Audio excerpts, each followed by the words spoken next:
ये बारिश फ्लड्स इन सब से मुझे ना अटल बिहारी वाजपेयी की वो इंटरलिंकिंग ऑफ रिवर वो स्कीम याद आती है। कर दिया होता ना उस समय तो ये क्या बढ़िया। आप सोचिए असम के फ्लड चैनलाइज होता पानी, महाराष्ट्र में जहाँ जहाँ सूखा पड़ा होता तो वहाँ चैनलाइज होकर पानी आ जाता। यस, आइडिया बहुत अच्छा था, लेकिन विजन था यार, वो विजन को इम्प्लीमेंट नहीं कर पाए हम लोग ढंग से। आई एम होपिंग कर रहे होंगे धीरे धीरे, लेकिन अब वो पेस नहीं है। नहीं तो ये सब दिक्कतें आयरन आउट होने में बड़ा, और ये फायदा हो जाता है अच्छी बारिश का। खैर ऐसी हेडलाइन देखते देखते भटक गया। गुरुवार की सुबह है भाई, आज वीकली ऑप्शंस एक्सपायरी की हम लोग तैयारी कर रहे हैं और आज वो सबसे इंपॉर्टेंट दिन है क्योंकि कल बाजार बंद होने के बाद शाम 6 बजे आ गए यूएस इन्फ्लेशन के आंकड़े, जिस पर सारी दुनिया की नजर थी, सारी दुनिया के सारे बाजारों की नजर थी। और वो आंकड़ा डिसअपॉइंट करेगा आपको। 8.6% मई का, एक्सपेक्टेशन से ज्यादा था मई का। उसके ऊपर जून एक्सपेक्टेड था कि थोड़ा बढ़ जाएगा।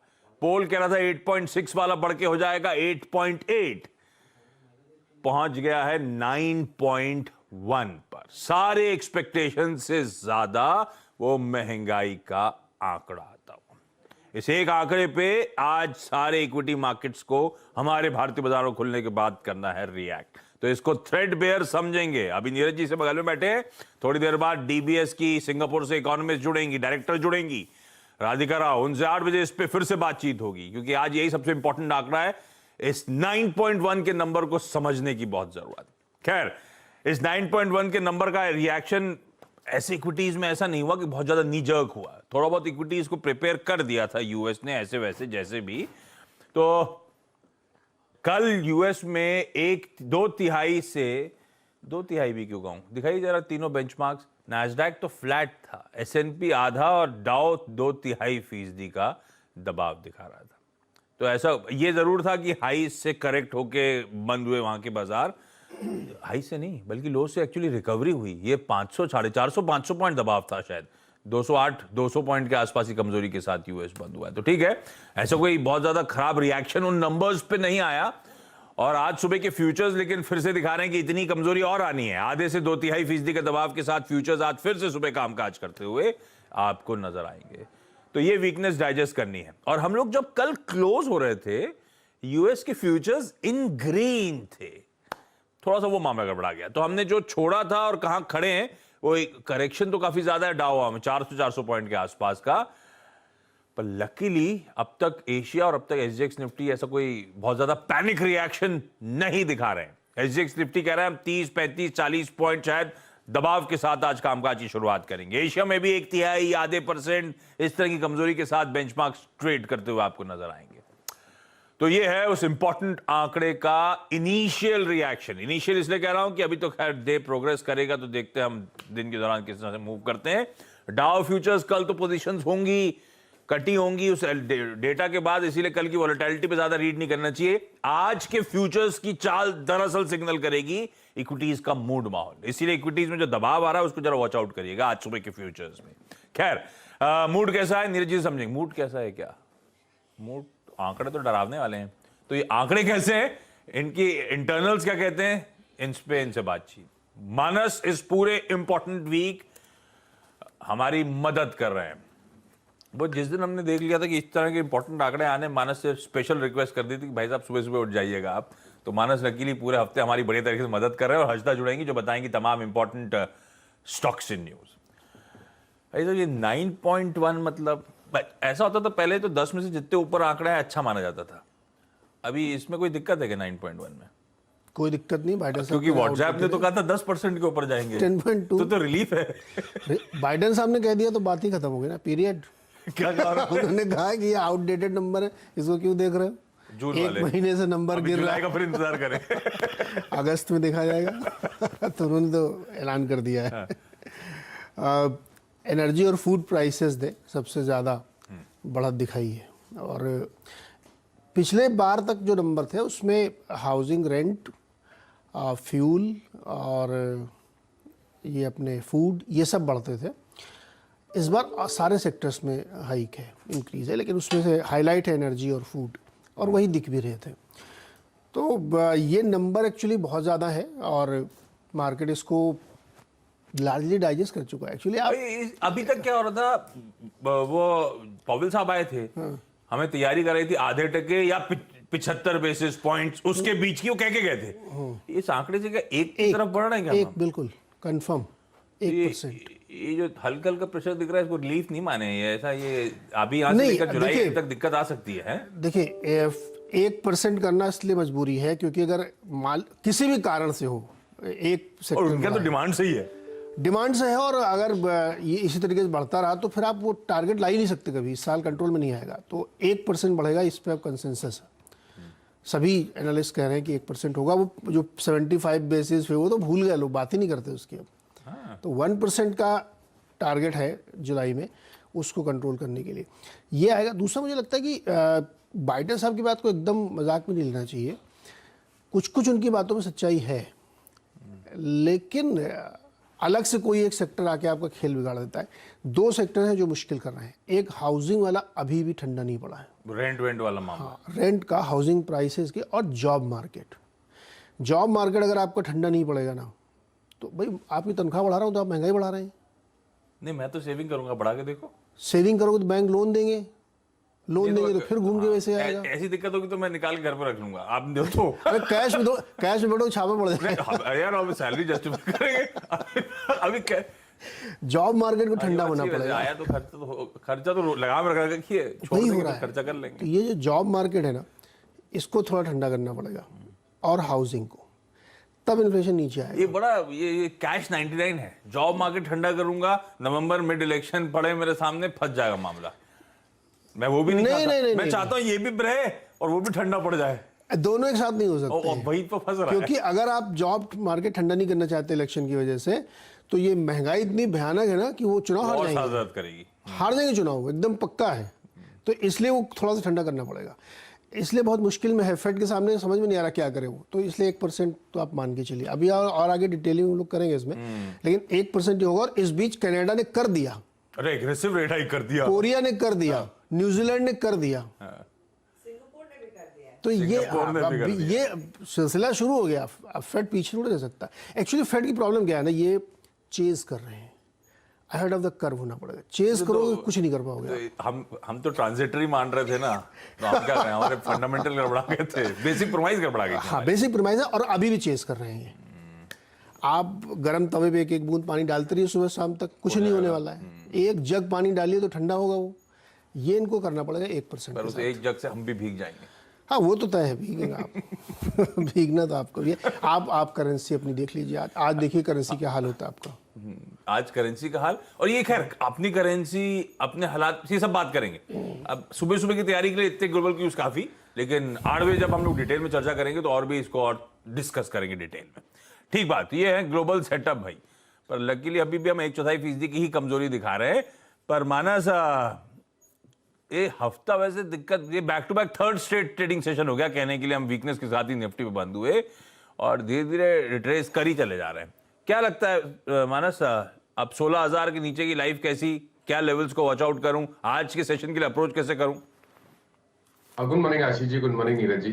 तो देखिए, जो करेक्शन था मेरा समझना ये है कि कहीं ना कहीं वो कंप्लीट होने के आसपास ही है, क्योंकि निफ्टी करेक्ट हो चुका है ऊपर से। करीब अगर आप देखिए तो 16,300 से करेक्शन चालू हुआ और 15,950 के आसपास के लोज हमने कल देखे, जो कि 20 डे मूविंग एवरेज भी है 950 के आसपास। तो मेरा समझना है कि जो करेक्शन है वो कंप्लीट हो गया है, क्योंकि हायर टॉप्स हायर बॉटम्स का ट्रेंड है। आई थिंक यहाँ पर नहीं तो करीब 50 पॉइंट नीचे आपको कहीं ना कहीं निफ्टी पे सपोर्ट बनता हुआ दिखेगा।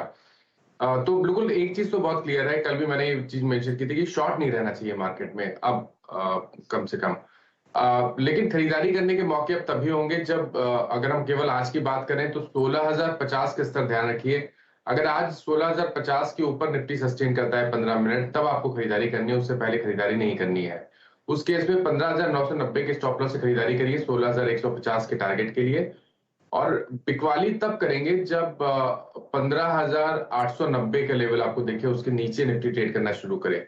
तो कहीं ना कहीं आपको 15,900 पे ध्यान देना है। 890 के नीचे ट्रेड करेगा 15 मिनट, तब आप शॉर्ट कॉल लीजिए 15,800 के टारगेट के लिए 15,940 के स्टॉप लॉस के साथ। एक चीज और मेंशन करेंगे कि देखिए, हाई टॉप हायर बॉटम का ट्रेंड है, लेकिन ये जो ट्रेंड अब कंटिन्यू तब होगा जब 50 डे मूविंग एवरेज के ऊपर निफ्टी वापस निकलेगा, जो कि 16,150 है।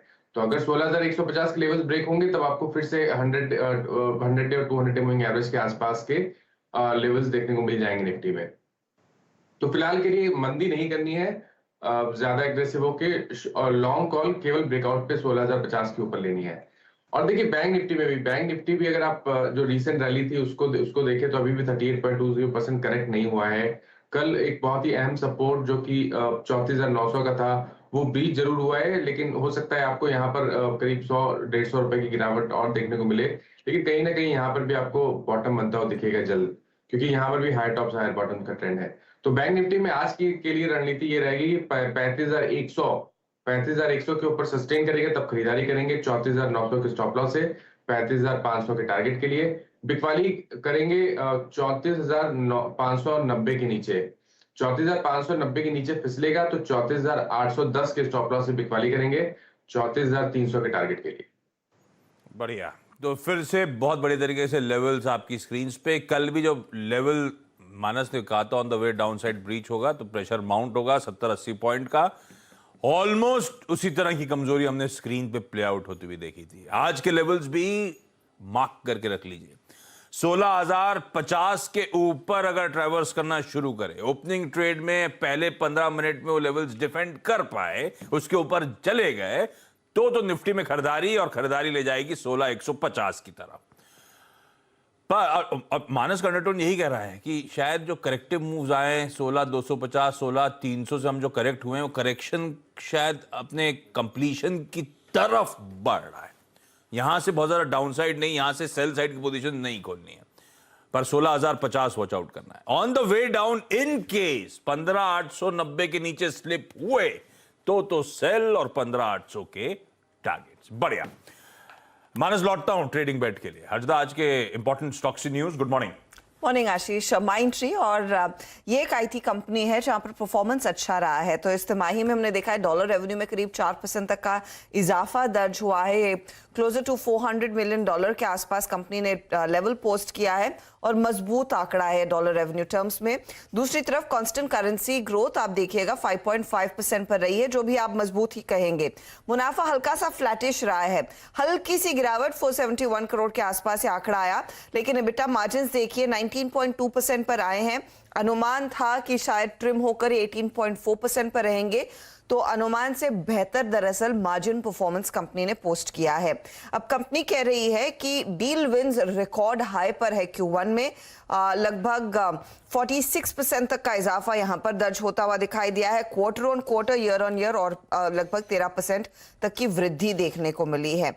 ट्रैवल सेगमेंट से दरअसल अच्छी खासी ग्रोथ देखने को मिली है जो कंपनी के फेवर में गया है। हालांकि रिटेल और सीपीजी में थोड़ा सा डिक्लाइन जरूर है। यूरोप को लेकर थोड़ी सी चिंता है, वहां पर थोड़ा सा प्रेशर देखने को मिल रहा है, लेकिन ओवरऑल जो है वो परफॉर्मेंस अच्छा है। अट्रिशन बढ़ता हुआ, लेकिन अगर आप देखिए पिछले क्वार्टर में ये 23.8% पर था और ये खड़ा हुआ है करीब 24.5% के आसपास। तो इतना ड्रास्टिक जंप नहीं है जितना शायद हमने विप्रो और टीसीएस के साथ देखा था। तो नतीजे अच्छे हैं माइंडट्री के। दूसरी तरफ टाटा मेटालिक्स और इस क्वार्टर कंपनी के बिजनेस पर एक दबाव बनता दिखाई दिया है। रेवेन्यू में 10% तक की बढ़त जरूर है, 666 करोड़ का रेवेन्यू कंपनी ने पोस्ट किया है, लेकिन प्रेशर कहाँ है? एबिटा 84% तक की गिरावट यहां पर, और प्रॉफिटेबिलिटी भी 98% घटती हुई, तो 94 करोड़ का मुनाफा 1 करोड़ के आसपास रह गया। प्रेशर आया है। मार्जिन भी 25% से घटकर 3% पर आए हैं। ईयर ऑन ईयर अगर आप कंपेयर करेंगे तो प्रेशर देखने को मिला है। दूसरी तरफ आज एचडीएफसी फोकस में रहेगा, क्योंकि शुक्रवार को यानी कि 15 तारीख को कल से कंपनी बॉन्ड के जरिए 5,000 करोड़ रेज करती हुई दिखाई देगी हाउसिंग सेगमेंट में रीफाइनेंसिंग के लिए दरअसल, और कुछ कॉर्पोरेट पर्पसेस के लिए इस रकम का इस्तेमाल किया जाएगा। कल से दरअसल ये प्राइवेट प्लेसमेंट बेसिस पर बॉन्ड इशू खुलता हुआ दिखाई देगा। हिंदुस्तान जिंक का 21 रुपए प्रति शेयर का डिविडेंड इन्होंने डिक्लेयर किया है। इसके साथ आप वेदांत पर भी आप नजरें रखेंगे। टाटा पावर और जेएसडब्ल्यू एनर्जी दोनों खबरों में है। टाटा पावर को दरअसल एक 600 मेगावाट का हाइब्रिड प्रोजेक्ट कर्नाटका में हाथ लगा है। विंड एंड सोलर दोनों इनको लगाने होंगे। और दूसरी तरफ जेएसडब्ल्यू एनर्जी की जो सब्सिडरी है जेएसडब्ल्यू न्यू एनर्जी, उनके हाथ 300 मेगावाट का ऑर्डर मिला है। ये सोलर एनर्जी कॉर्पोरेशन की तरफ से दोनों ऑर्डर्स दरअसल कंपनियों को लगते हुए दिखाई दिए हैं, तो दोनों स्टॉक्स आप फोकस में रखेंगे। रखिए सारे स्टॉक्स रडार पर। क्विकली इस नोट पे छोटा सा ब्रेक के उस पार आज का इवेंट्स कैलेंडर।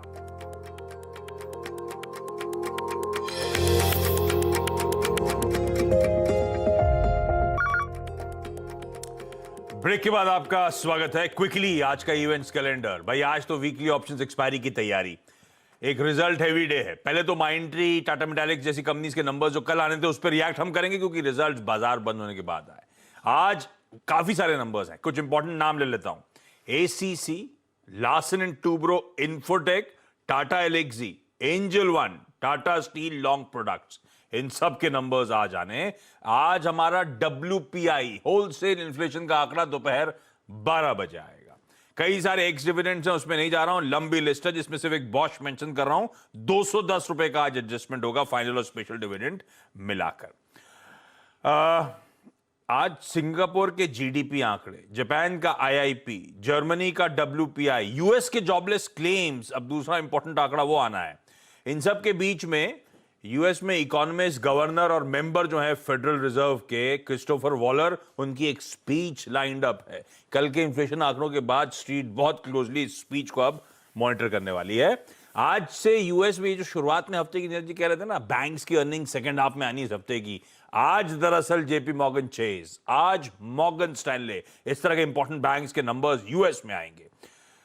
एक आपने ILU सुना होगा, ILU, इलू वाला। इलू। हाँ। एक और नया आया है, I2U2। ये क्या है? असल में पीएम मोदी आज फर्स्ट I2U2 लीडर्स समिट में शिरकत करने वाले। I2U2 से मुझे नहीं कि इलू याद आ रहा था।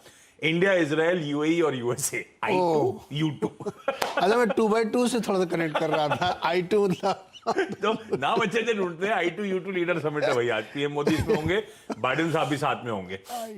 अच्छा, आज कांग्रेस की दिल्ली में एक इंपॉर्टेंट मीटिंग है।